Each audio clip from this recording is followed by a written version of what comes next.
اعوذ باللہ من الشیطان الرجیم بسم اللہ الرحمن الرحیم الحمد للہ رب العالمین والصلاة والسلام علی سید الانبیاء والمرسلین وعلی اہل بیتہ الطیبین الطاہرین وصحبہ المنتجبین۔ اور آج انشاءاللہ ہم سورۃ الرعد کا آغاز کریں گے۔ پہلے انشاءاللہ اس سورہ مبارکہ کی پہلی آیت سے لے کر آیت نمبر 6 تک تلاوت کریں گے، اور اس کے بعد ان آیات کا ترجمہ اور مختصر وضاحت آپ کی خدمت میں۔ اعوذ باللہ من الشیطان الرجیم بسم اللہ الرحمن الرحیم الف لام میم را تلک آیات الکتاب والذي أنزل إليك من ربك الحق ولكن أكثر الناس لا يؤمنون الله الذي رفع السماوات بغير عمد ترونها ثم استوى على العرش وسخر الشمس والقمر كل يجري لأجل مسمى يدبر الأمر يفصل الآيات لعلكم بلقاء ربكم توقنون وهو الذي مد الأرض وجعل فيها رواسي وأنهارا ومن كل الثمرات جعل فيها زوجين اثنين يغشي الليل النهار إن في ذلك لآيات لقوم يتفكرون وفي الأرض قطع متجاورات وجنات من أعناب وزرع ونخيل صنوان وغير صنوان يسقى بماء واحد ونفضل بعضها على بعض في الأكل إن في ذلك لآيات لقوم يعقلون وإن تعجب فعجب قولهم أإذا كنا ترابا أإنا لفي خلق جديد أولئك الذين كفروا بربهم وأولئك الأغلال في أعناقهم وأولئك أصحاب النار هم فيها خالدون ويستعجلونك بالسيئة قبل الحسنة وقد خلت من قبلهم المثلات وإن ربك لذو مغفرة للناس على ظلمهم وإن ربك لشديد العقاب۔ سورۃ الرعد کے ترجمے اور مختصر وضاحت کا ہم آغاز کر رہے ہیں پہلی آیت سے۔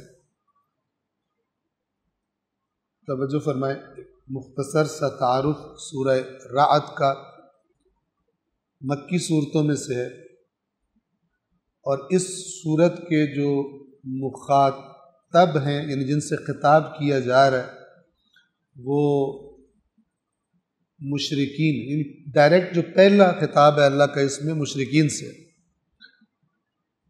جو متعدد معبودوں اور متعدد ارباب کے قائل تھے۔ ایک رب کی جگہ بہت سارے رب کے قائل تھے، اور تدبیر کائنات کے بارے میں، تدبیر کائنات یعنی اس کائنات کے امور کا چلانا، اسے مینج کرنا، سنبھالنا اسے، اور تدبیر کائنات کے بارے میں ان کا عقیدہ تھا کہ وہ ان کے معبودوں کے ہاتھ میں، جن کو انہوں نے اللہ کا شریک بنایا ہوا تھا، ان کا عقیدہ یہ تھا کہ اللہ تعالیٰ نے اب ساری کائنات کا چلانا ان کے سپرد کر دیا، اسی لیے وہ ان کی پوجا کرتے۔ وہ آخرت کے منکر، کسی ثواب کے قائل نہ تھے، اپنے امور کی تدبیر کے لیے اپنے معبودوں کی پوجا کرتے تھے، یعنی کہتے تھے کہ ان کی پوجا سے ہمارے کام چلیں۔ ان آیات میں اللہ تعالیٰ ان نشانیوں کا ذکر فرماتا ہے جو اللہ کے مدبر کائنات ہونے پر دلالت کرتی، یعنی اللہ نے ان کے اس عقیدے کو رد کیا کہ تمہارے جن کو تم نے اللہ کا شریک بنا لیا، ان کے ہاتھ میں کائنات کی تدبیر ہے، وہ کام چلاتے ہیں، وہ کارساز۔ بلکہ کارساز کون ہے؟ سارے کام چلانے والا اللہ تعالیٰ خود۔ لہٰذا یہاں جہاں پر آیات کا ذکر آتا ہے، اس سے مراد آیات تدبیری یعنی کائنات کی تدبیر کے بارے میں اللہ کی نشانی ہے، جو ابھی ان آیات میں انشاءاللہ واضح ہو جائے گا۔ بہت زیادہ توحید کے مطالب پر مبنی صورت ہے مختلف پہلوؤں سے، اور یہ جو میں نے آپ کے سامنے جملے پڑھے یہ تفسیر کوثر میں سورہ رعد کا جو ترجمہ بیان کیا گیا یعنی اس کا تعارف بیان کیا گیا وہ میں نے وہاں سے کاپی پیسٹ کر کے اور یہاں پہ لکھی ہوں۔ یہ میں آپ کو سجیسٹ کروں گا کہ اردو زبان میں اور آج کی زبان میں تفسیر کوثر اس کی جو ایپ ہے وہ اینڈرائڈ پر بھی، اور چاہے فون ہو اور چاہے ٹیبلٹ ہو، اور اسی طرح آئی فون اور آئی پیڈ وغیرہ پر یہ اپلیکیشن آپ تفسیر کوثر اگر لکھیں گے تو آ جائے گی۔ بہت ہی آسان ہے اس کا استعمال، ایک طرف سے آپ سورت علام سے سلیکٹ کر سکتے ہیں اور دوسری جگہ سے آپ آرام سے جو بھی آیت آپ کو چاہیے ہو، یعنی اگر مثلا فرض کریں میں آپ سے کہتا ہوں یا کوئی کہنے والا کہتا ہے کہ میں فلان آیت پڑھ رہا ہوں، اگر سورت کا نام اور آیت کا نمبر بتائے تو آپ چند سیکنڈز میں، شروع میں جب ترتیب کا اتنا پتہ نہ ہو، لیکن اگر آپ استعمال کریں گے تو کچھ ہی عرصے میں 1-2 سیکنڈ میں 3 سیکنڈ میں 5 سیکنڈ میں آپ آرام سے قرآن کے اندر سے وہ آیت نکال سکتے ہیں۔ اس کا ٹرانسلیشن بھی سامنے لکھا ہوا ہے اور اس کے نیچے اس کی جو تفسیر ہے وہ بھی 1 یا 2 آیات جو اکٹھی ہوں گی تو وہ ان کی تفسیر بھی نیچے دی ہوگی۔ تو بہت ہی یوزفل اور قابل استفادہ ایپ ہے انشاءاللہ، اپنے فونز میں یا ٹیبلٹس میں، تاکہ اپنے بچوں کو آپ گائیڈ کریں تاکہ قرآن مجید کے سمجھنے کا ایک جو سلسلہ ہے انشاءاللہ اس کا آغاز ہو سکے اور بہتری آ سکے۔ سورۃ الرعد کی پہلی آیت، رحمان رحیم اللہ کے نام سے۔ الف لام میم را حروف مقطعات ہیں اور اللہ کے اسرار میں سے اللہ کے راز۔ تلک آیات الکتاب، یہ کتاب کی آیات ہے۔ والذی انزل الیک من ربک الحق، اور جو کچھ آپ کے رب کی طرف سے آپ پر نازل کیا گیا ہے وہ حق ہے۔ وَلَٰكِنَّ أَكْثَرَ النَّاسِ لَا يُؤْمِنُونَ، لیکن اکثر لوگ ایمان نہیں لاتے۔ یعنی قرآن میں جو کچھ آپ پر نازل کیا گیا قرآن کی شکل میں وہی حق ہے، لیکن پھر بھی اکثریت لوگوں کی اس پر ایمان نہیں لاتے۔ اب وہ جو میں نے تعارف میں عرض کیا کہ مشرکین کا کیا عقیدہ تھا کہ امور کائنات ان کے شریک چلاتے، وہ سنبھالتے ہیں کائنات، لہذا ان کی پوجا کرتے تھے، ان کو پکارا کرتے تھے۔ آیت نمبر 2، اللہ الذی رفع السماوات بغیر عمد ترونها، اللہ ہے وہ جس نے آسمانوں کو بلند کیا بغیر کسی ایسے ستون کے جو تمہیں دکھائی دیتا ہو۔ اب ہمیں عادت کیا ہے، مثلا یہ مسجد کے ہال کی جو چھت ہے وہ ہم دیکھتے ہیں کہ ان 4 ستونوں پر کھڑی ہوئی۔ اللہ تبارک و تعالیٰ اس آیت میں فرما رہا ہے کہ یہ جو تم اتنے منظم فاصلے اور ان کی موومنٹس دیکھتے ہو اور ایک دوسرے پر گر نہیں پڑتی چیزیں، ہم نے ان کے درمیان ستون قائم کیے ہوئے ہیں، لیکن وہ ستون تم نہیں دیکھ سکتے۔ اس کی ایک مثال دوں گا، مثال کے طور پر ایک چیز جس کو ہم آج کی سائنس میں آرام سے اس کا تصور کر سکتے ہیں، بعض اوقات ایک چیز ہوا کے درمیان میں لٹکی ہوتی ہے اور اس کی وجہ اس کے ارد گرد کا میگنیٹک فیلڈ ہوتا ہے، وہ مقناطیسی فیلڈ اور وہ میدان جو ہوتا ہے اس کی وجہ سے وہ چیز بڑی مضبوطی کے ساتھ اپنی جگہ پر کھڑی رہتی ہے۔ اور جو میگنیٹک فیلڈز کو زیادہ جنہوں نے اسٹڈی کیا وہ اور بہتر اس کو سمجھ سکتے ہیں۔ ٹھیک ہے، یہ جو پلر ہے اس نے ایک ظاہری جو ہمیں چیز دکھائی دے رہی ہے اور جس کو ہم مثلا ٹچ کر سکتے ہیں، اور آنکھیں ہماری دیکھ رہی ہیں، اس کے ذریعے یہ اپنا کام کر رہا ہے۔ اور بعض پاورز ایسی ہیں، بعض طاقتیں ایسی ہیں کہ جو ستونوں والا کام کرتی ہیں لیکن دکھائی نہیں دیتی۔ اللہ تعالیٰ فرما رہا ہے کہ یہ جو آسمانوں کی بلندی ہے، ہم نے، اللہ ہے وہ جس نے ان کو بلند کیا ہے، بغیر عمد، عمد یعنی ستون، ترونہا جس کو تم دیکھتے ہو، ایسے کسی ستون سے نہیں ہم نے، بلکہ ستون گویا ہیں لیکن تمہیں دکھائی نہیں دیتے۔ اور یہ گویا کائنات بنانے کے بعد ثم استوى علی العرش، اس کائنات کے تخت اقتدار پر، یہ تخت کوئی مادی میٹر کا بنا ہوا، کوئی لوہے یا ہیرے جواہرات کا اس طرح کا تخت نہیں ہے، لیکن ایک ایسا لفظ استعمال کیا ہے جس سے سننے والے مانوس ہیں، جیسے بادشاہ کے اقتدار کی علامت اس کا تخت ہوتا ہے، اور جب اس کی حکومت بالکل سٹیبل ہوتی ہے، اسے کوئی تھریٹ نہیں ہوتی، تو اس کے لیے مثلا یہ استوا کا لفظ، بعض اوقات ایسے حالات ہوتے ہیں کہ بعض بادشاہوں کا اقتدار ڈاما ڈول ہوتا ہے، ابھی الٹا تخت کے ابھی الٹا کوئی سازش کامیاب ہو گئی، کوئی فلان ہو گیا، افراتفری ہو گئی۔ تو یہ الفاظ یہ بتاتے ہیں کہ بغیر یہ کہ ہم اس کی کیفیت کو تصور کریں کہ اللہ بیٹھا ہوا ہے، کوئی تخت ہے، فلان ہے، نہیں، لیس کمثلہ شیء، اور نہ ہی یہ مادی چیزوں کی بات ہو رہی ہے کہ اللہ تعالیٰ نہ مادی جسم ہے کہ اس کو وہ مادی جسم کی طرح بیٹھتا ہو اور فلان کرتا ہو، لیکن اس الفاظ ایسے انہیں کہتے ہیں متشابہات، اور پھر قرآن کہتا ہے کہ جن کے دلوں میں ٹیڑھا پن ہے ان سے اپنی الٹی سیدھی فتنے والی باتیں نکالتے ہیں، جبکہ ان الفاظ سے اگر کوئی نقص ہمارے ذہن میں آتا ہے، اللہ اس نقص سے پاک ہے۔ ثم استوى علی العرش، اور پھر اس پوری کائنات کا جو اقتدار ہے وہ اس نے اپنے ہاتھ میں رکھا ہے، نہ یہ کہ اقتدار نیچے منتقل کر دیں اور خود مثلا نعوذ باللہ ریٹائرڈ ریسٹ کر رہا ہے، اللہ تعالیٰ بس دیکھ رہا ہے، اور نیچے اللہ تعالیٰ کے اسسٹنٹس اس کائنات کی تدبیر کر رہے اور چلا رہے۔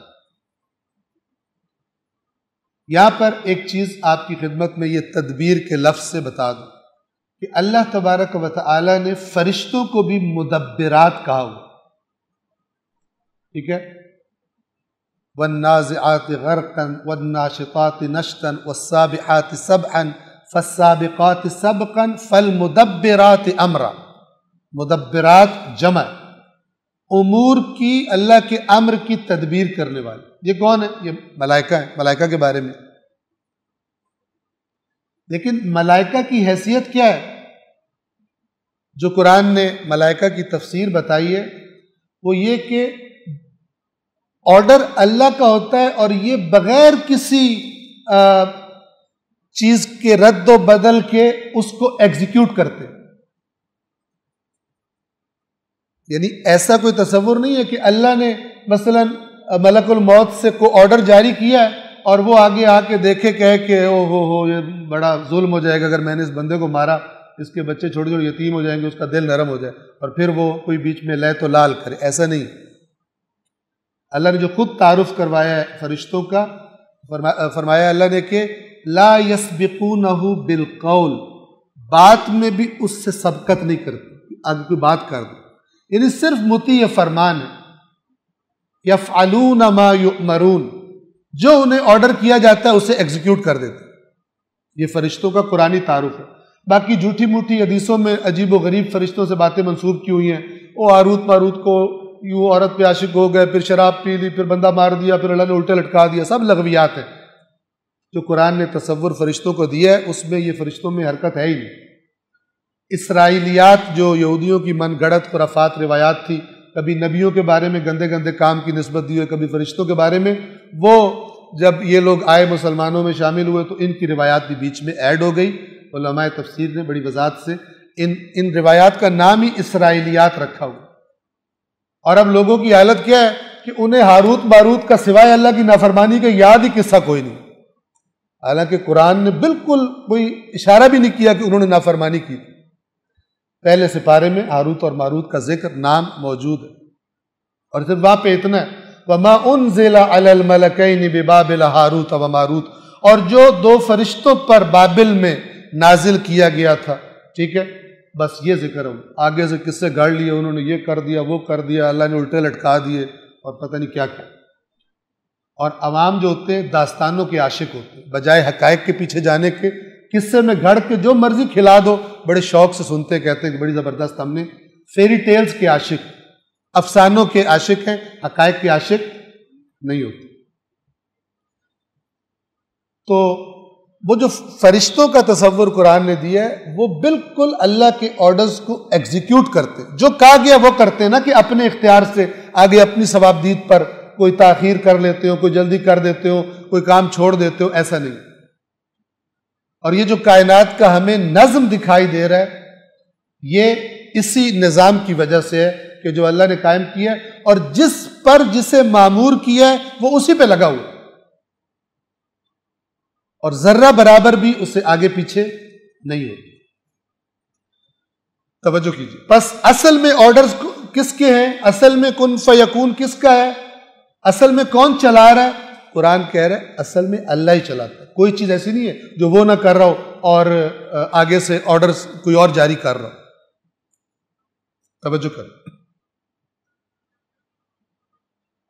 ثم استوى علی العرش، پھر اس کائنات کے اقتدار پر قائم ہوا۔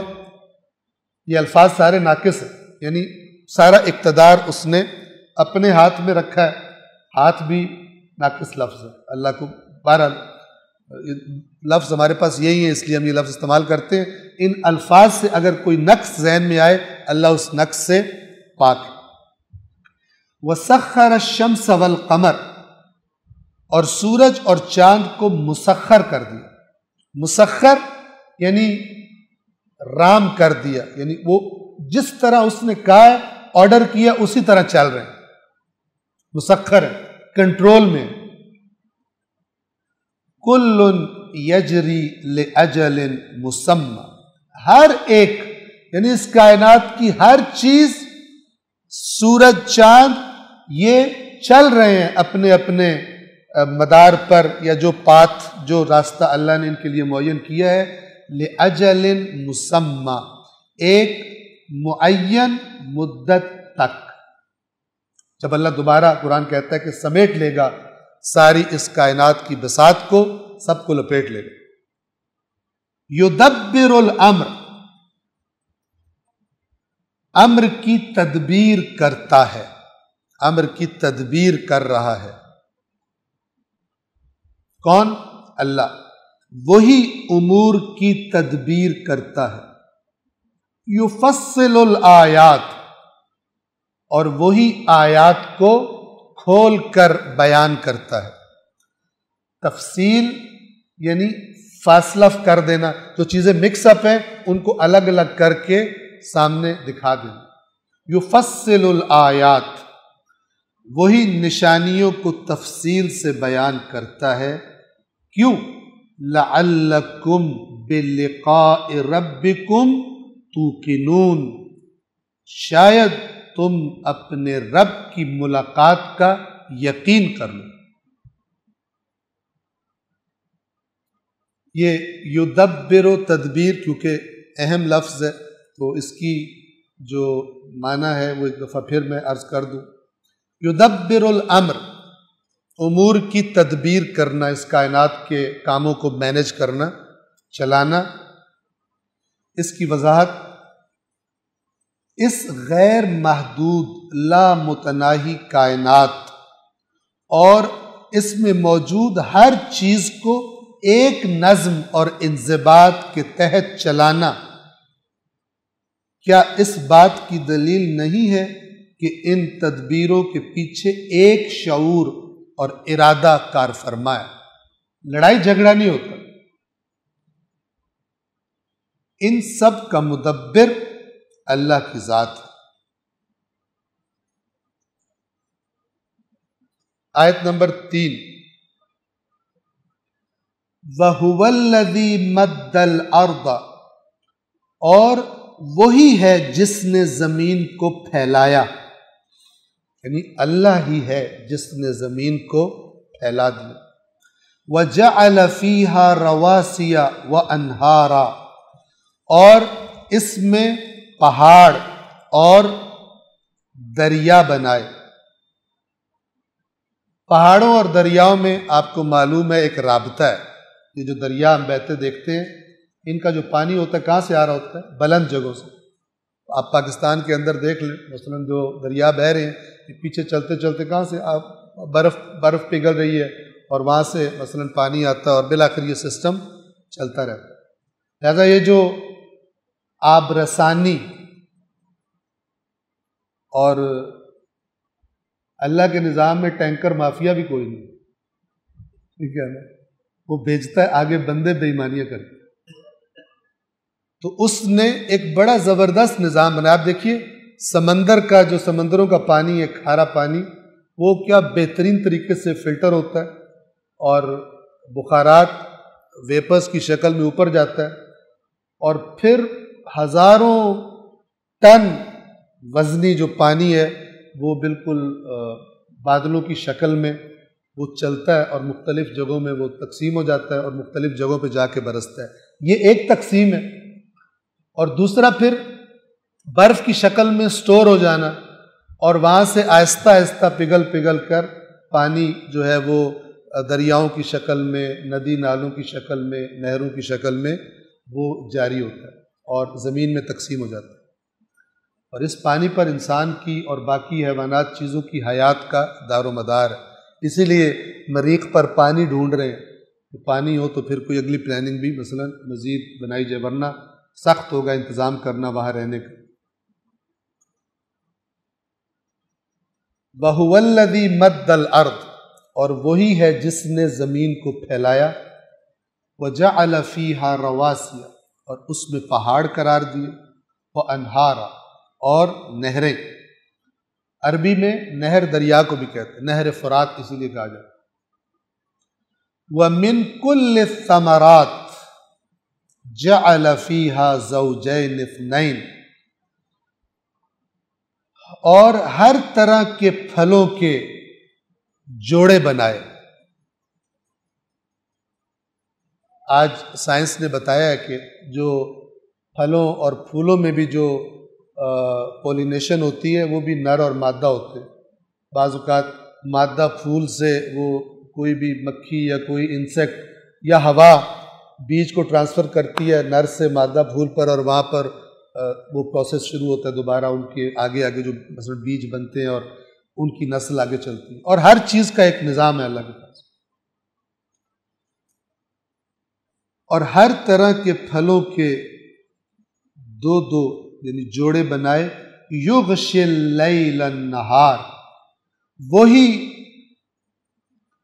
وہی رات سے دن کو ڈھانپتا ہے۔ آپ دیکھیں ہر چیز پر اللہ، یہ الفاظ اللہ کے تسلط اور اس کی تدبیر بتا رہے ہیں کہ یہ اللہ کرتا ہے،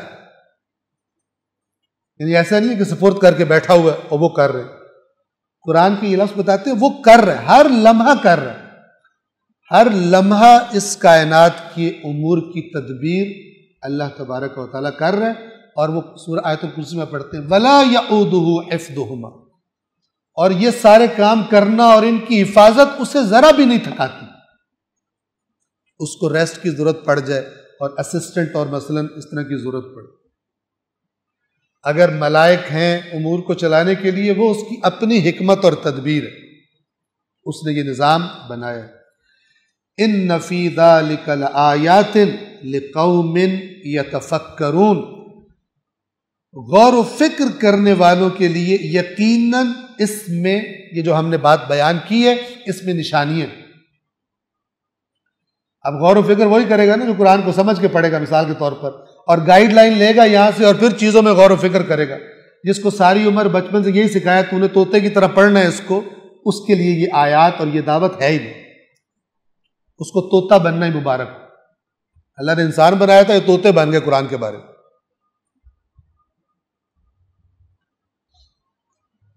اتنے لوگوں کو یہ سوال مجھ سے تو بہت سارے لوگ کرتے ہیں، ان کے لیے مسئلہ نہیں حل ہوتا، کہتے ہیں ترجمے سے ثواب ملتا ہے۔ کامن سینس بھی انسان کے اندر بعض اوقات غائب ہوتی ہے۔ یہ وجہ یہ ہے کہ ہم نے دین کو شعور سے سوچ کر اینالائز کر کے چیزوں کو اس طرح قبول نہیں کیا۔ جو دیکھا ہے جس طرح چل رہی ہے گاڑی، ہم بھی پیچھے اس میں کے اندر گھس گئے، نہیں دیکھا۔ حالانکہ ہم نے پہلے بھی بتایا درسوں میں، آپ کو وہ دعا بھی امام جعفر صادق علیہ الصلوۃ والسلام کی بتائی تھی۔ اس کے علاوہ بہت سارے فرامین جن میں قرآن پڑھنے کے طریقے کا بتایا گیا، کیسے پڑھا جاتا ہے قرآن، وہ بیان ہی نہیں ہوتا۔ ثواب بہت بیان ہوتے ہیں، یہ سورت کا اتنا ثواب ہے، یہ سورت، لیکن یہ بیان نہیں ہوتا کیسے پڑھنی۔ بتانے والوں نے دونوں بتائے، لیکن ہم غریبوں نے اتنی محنت کی ہے کہ ایک کو پی جاتے۔ جیسے میں عرض کرتا ہوں نا، مقامات شیعہ بہت بیان ہوتے ہیں، صفات شیعہ بیان نہیں ہوتے، کیونکہ مقامات شیعہ پہ نعرے لگتے ہیں اور صفات شیعہ پہ نعروں کی بریک لگ جاتی ہے۔ اس وقت لگتا ہے یہ تو ہمیں بھی کرنا پڑے گا تب یہ مقامات ملیں گے۔ لہٰذا جب آدھی چیز بتائی جائے بڑے خوشی سے سنتے ہیں، بڑا اپریشیٹ بھی کرتے ہیں، لیکن دوسرا آدھا حصہ بتایا جائے حالانکہ انہی اہل بیت کے فرامین ہیں لیکن وہ اچھے نہیں لگتے۔ یہ مزاج ہے انسانوں کا، ہر دین کے لوگوں کا یہ مزاج رہتا ہے۔ آسانی طلب ہے انسان، شارٹ کٹس چاہتا ہے، اور پھر بے ایمان لوگ فائدہ اٹھاتے ہیں اس چیز کا، پورا دین بیان نہیں کرتے، آدھی آدھی چیزیں بیان کرتے ہیں جس سے لوگوں کو پرابلم نہ ہو۔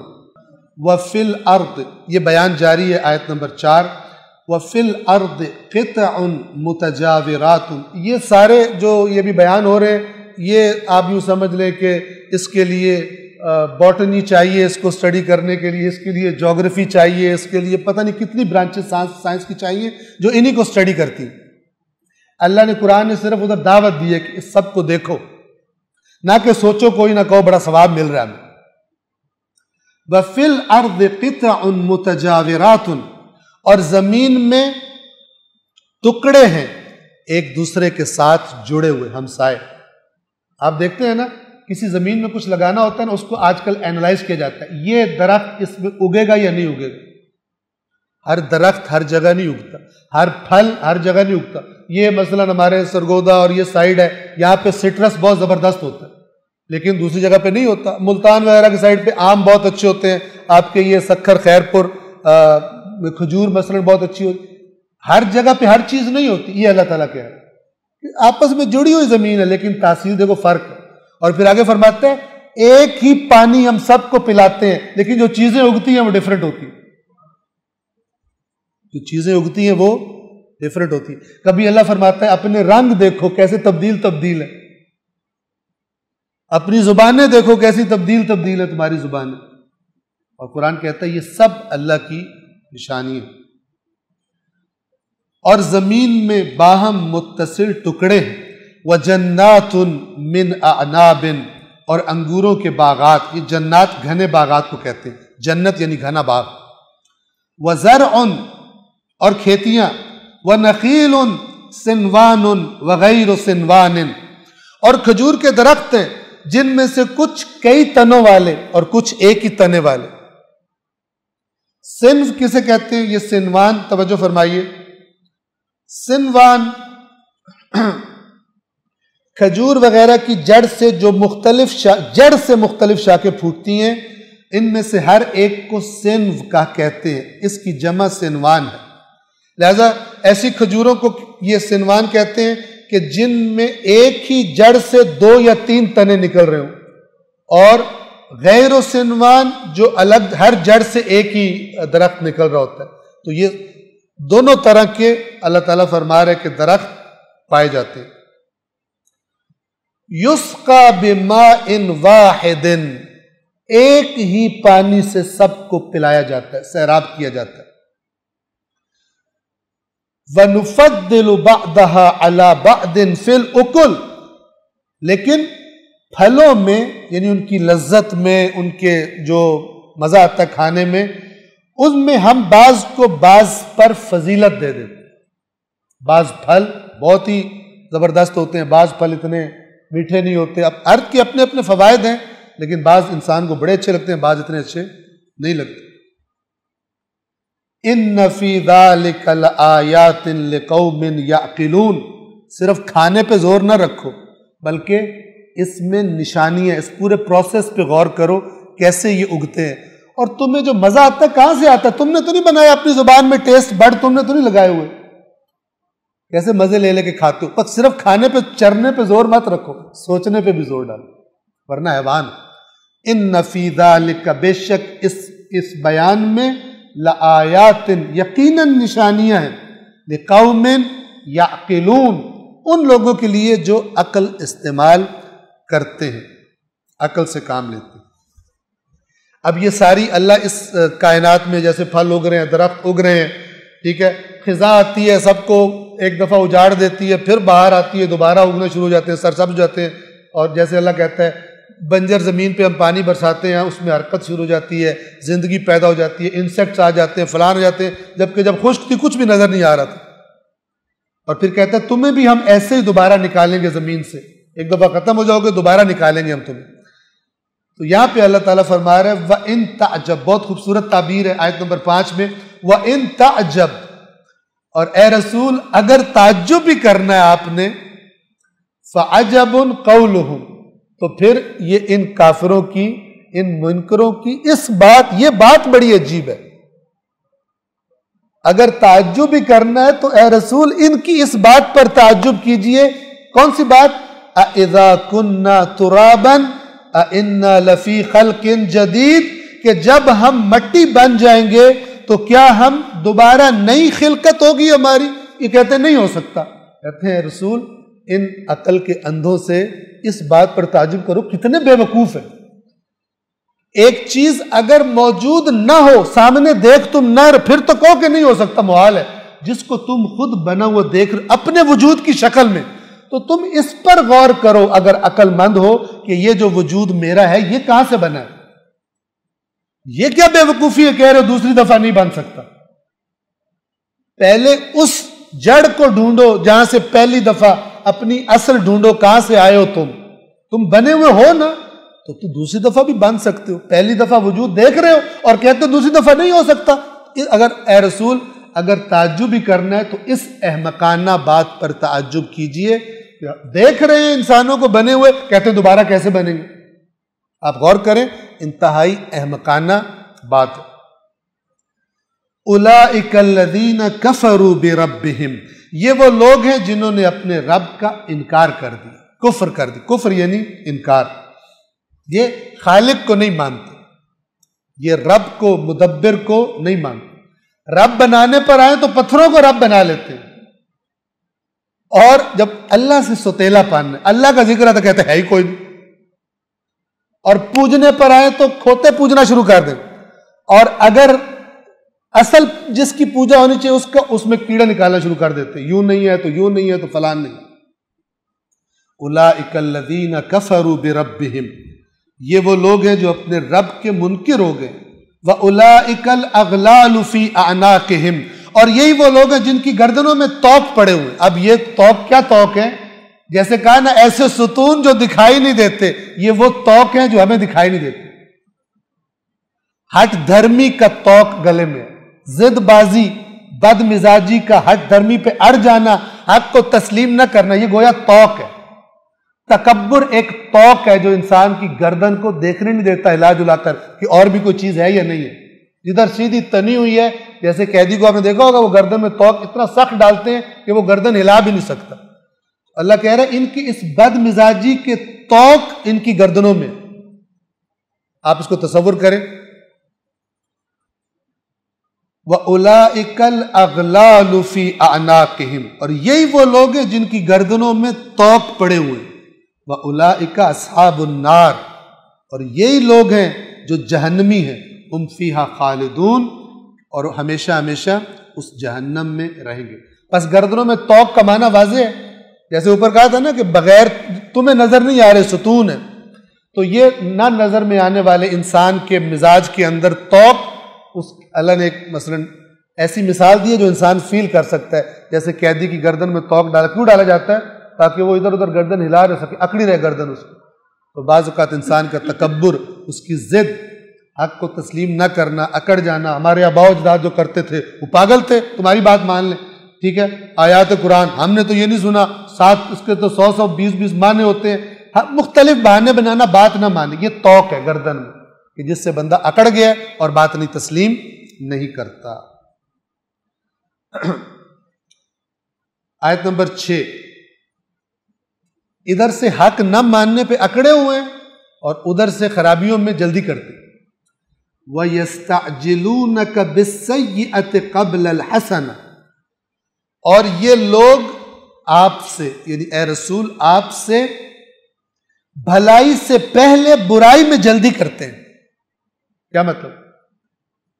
آپ ان کی بھلائی کو کے در پہ ہیں کہ یہ ایمان لے آئے، یہ کہتے ہیں عذاب لے آ، اگر سچا ہے تو عذاب لے آ ہمارے اوپر، کر لے جو کرنا ہے ہمارے ساتھ۔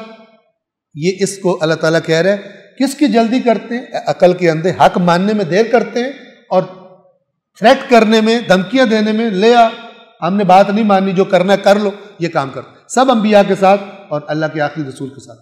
اور یہ لوگ آپ سے بھلائی سے پہلے برائی میں عجلت چاہتے ہیں، یعنی جلد کہتے ہیں اس میں جلدی کرتے ہیں کہ لے آ جو لانے۔ وَقَدْ خَلَتْ مِنْ قَبْلِهِمُ الْمَثُولَاتِ، جبکہ ان سے پہلے مثولات گزر چکے ہیں۔ مثولات مثولہ کی جمع ہے۔ مثولہ ایسی عبرتناک سزا یا عذاب کو کہتے ہیں جو کسی کو کھلے عام دی جائے چوک پر، سڑک پر، تاکہ لوگ دیکھ کے عبرت لیں۔ اللہ تعالیٰ کہہ رہے ہیں ان سے پہلے جو بستیوں کے کھنڈر پڑے ہوئے جہاں سے یہ گزرتے بھی ہیں، قوم لوط کی بستیاں دیکھتے ہیں، عاد و سمود کو دیکھتے ہیں، کیا کیا ہم نے کر دیا، فرعون کے قصے یہ سن چکے ہیں، یہ سب دیکھتے ہیں، پھر کہتے ہیں عذاب لیا۔ بہت جلدی مچائی ہوئی انہوں نے، عبرت نہیں لیتے اور حق کا انکار کرنے میں حد سے آگے بڑھتے۔ اور پھر اللہ آیت کے دوسرے حصے میں اپنا تعارف کروا رہا، دونوں چیزیں، مغفرت والی بھی اور عذاب والی بھی۔ وَإِنَّ رَبَّكَ لَذُو مَغْفِرَةٍ لِلنَّاسِ عَلَىٰ ظُلْمِهِمْ، یہ جو ان کی بدماشیوں کے باوجود بھی اللہ جلدی ان کی گرفت نہیں کر رہا، یہ اس کی سبب بتایا جا رہا ہے کہ اور آپ کا پروردگار ظلم و زیادتی کے باوجود لوگوں سے یقیناً درگزر کرنے والا ہے، لیکن کب تک؟ ایک خاص مدت تک۔ جیسے اللہ نے بتا دیا ہوا ہے مثلا سورہ فاطر کے آخر میں، وہاں پہ آیت یہ ہے کہ وَلَوْ يُؤَاخِذُ اللَّهُ النَّاسَ بِمَا كَسَبُوا، اور اگر اللہ پکڑنا شروع کر دے لوگوں کو جو حرکتیں کر رہے ہیں، جو کمائیاں کر رہے ہیں، اس کی وجہ سے مَا تَرَكَ عَلَى ظَهْرِهَا مِن دَابَّةٍ، تو زمین پر کوئی جاندار نہیں بچے گا، کسی کو نہیں چھوڑے گا۔ وَلَكِنْ يُؤَخِّرُهُمْ إِلَىٰ أَجَلٍ مُّسَمًّى، لیکن اللہ کیا کرتا ہے؟ ایک معین مدت تک ان کو مہلت دیتا ہے۔ فَإِذَا جَاءَ أَجَلُهُمْ، اور جب ان کی وہ معین مدت آ جائے گی، فَإِنَّ اللَّهَ كَانَ بِعِبَادِهِ بَصِيرًا، تو پھر اللہ بڑی اچھی طرح دیکھ رہا ہے اپنے بندوں کو، ان کے حالات سے باخبر ہے کہ کیا کرنا ہے۔ وَإِنَّ رَبَّكَ لَذُو مَغْفِرَةٍ لِلنَّاسِ عَلَىٰ ظُلْمِهِمْ، اور آپ کا پروردگار تو لوگوں کے لیے مغفرت کرنے والا ہے ان کے ظلم کے باوجود، جلدی پکڑ نہیں کرتا۔ لہٰذا یہ جو کہہ رہے ہیں لے عذاب، لے عذاب، ان کے مطالبوں سے عذاب نہیں آئے گا، عذاب تب آئے گا جب اللہ کی ذات چاہے گی۔ لیکن یہ بھی اللہ بتا دے کہ اس مغفرت سے دھوکہ مت کھانا۔ وَإِنَّ رَبَّكَ لَشَدِيدُ الْعِقَابِ، اور بے شک تیرا رب شدید معاقبہ کرنے والا، عقاب جو پیچھے پیچھے چیز آتی ہے، یعنی ہر عمل کا نتیجہ، لیکن زیادہ تر یہ اچھا بھی ہو سکتا ہے، لیکن زیادہ تر یہ برے جو نتائج آ رہے ہوتے ہیں بعد میں، ان کی طرف اشارہ کیا گیا قرآن میں۔ وَإِنَّ رَبَّكَ لَشَدِيدُ الْعِقَابِ، اور بے شک تیرا رب شدید معاقبہ کرنے والا۔